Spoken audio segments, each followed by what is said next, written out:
Bonjour tout le monde, j'espère que vous allez bien. Donc, Caroline Bourgoin, kinésiologue chez Kin Analyse. Vous êtes maintenant rendu à la portion test cardiovasculaire pour votre évaluation. Donc, je vous parle dans cette vidéo du test Demi-Cooper. Donc, le test Demi-Cooper s'adresse surtout aux coureurs. Ce qu'on veut avoir avec cette donnée, c'est d'avoir en fait un résultat pour notre VAM et pour notre VO2 max. Ça va me faire plaisir de vous expliquer et d'interpréter vos résultats. Donc, le test Demi-Cooper peut s'effectuer soit à l'extérieur ou soit à l'intérieur. Si vous décidez de faire le test à l'extérieur, l'idéal, si jamais vous avez l'outil, c'est d'avoir une montre de course à pied ou une montre de triathlon. Même la Apple Watch maintenant a plusieurs données qu'on peut enregistrer. En fait, ce qu'on veut, c'est avoir un chronomètre et d'avoir une distance. Donc, le test Demi-Cooper dure 6 minutes. L'objectif de ce test, c'est de faire le maximum, en fait, de distance que vous êtes capable de faire en 6 minutes. Donc là, vous comprenez bien qu'on va quand même chercher une intensité assez élevée. Donc, l'objectif, ça serait qu'on termine le test et notre perception d'effort, si on le met sur une échelle de 1 à 10, 1 c'est très faible, puis 10 sur 10 sur notre maximum, on veut essayer d'aller chercher le 10 sur 10.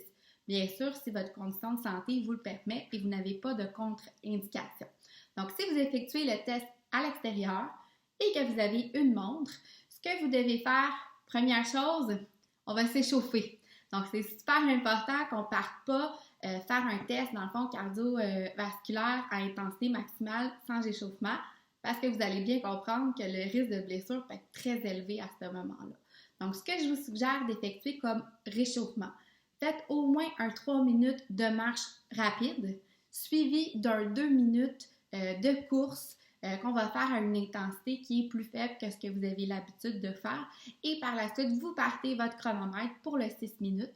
On arrête le chrono quand on a complété le 6 minutes et ça va vous donner votre distance. Donc, ce qu'on a besoin que vous insérez comme information dans le tableau qu'on vous a fourni pour les résultats, c'est d'avoir votre distance totale que vous avez parcourue en 6 minutes. Si vous avez justement une montre qui vous permet en fait de calculer aussi votre fréquence cardiaque, ça peut être vraiment intéressant que vous nous envoyiez aussi les données. Donc, de nous fournir la fréquence cardiaque que vous avez en début de test et la fréquence cardiaque que vous avez directement à la fin du test. Tout dépendamment avec quelle montre vous utilisez, ça peut être possible que vous nous envoyiez complètement la séquence du 6 minutes lors de votre test. Comme ça, on est capable de voir comment vous avez géré votre intensité durant le test maximal à l'effort. Si on fait le test sur un tapis roulant, c'est la même procédure. Donc, on a aussi un 6 minutes à compléter. On veut faire le maximum de distance qu'on est capable de faire. On va ajouter par contre sur le tapis une pente d'environ 1 à 1,5% pour représenter le dénivelé qu'on a à l'extérieur. Et même chose, on va aussi faire un échauffement avant de démarrer le test. Si vous choisissez de faire le test à l'extérieur, mais vous n'avez pas de montre avec vous, c'est pas grave. Ce que vous avez besoin, c'est au moins un chronomètre pour calculer votre 6 minutes.